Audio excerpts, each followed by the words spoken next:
Fermerët e qarkut të Shkodrës vitet e fundit janë orientuar drejt blegtorisë dhe me pak në bujqësi. Konfirmimi vjen nga specialisti i bujqësisë, Sherif Brahaj. Interesi i fermerëve është shumë i dukshëm më shumë në prodhimet blegtorale. Mirë dhe hasulleve dhe jonxheve ka marrë sipërfaqe janë kamillën sipërfaqe të mëdha. Zhvillim blegtoria ka më shumë se sa bujqësia, sepse edhe tregu i blegtorisë është shumë më i favorshëm. Brahaj thotë se fermerët të shohin më me levërdi blegtorinë, tregu duket më i sigurt për prodhimet e mishit dhe nën produktet e bulmetit.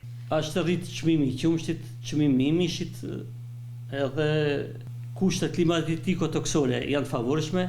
Ambienti, terreni i qarkut Shkodra është i përshtatshëm për zhvillimin e blegtorisë dhe kjo ka marrë dimensione të tjera.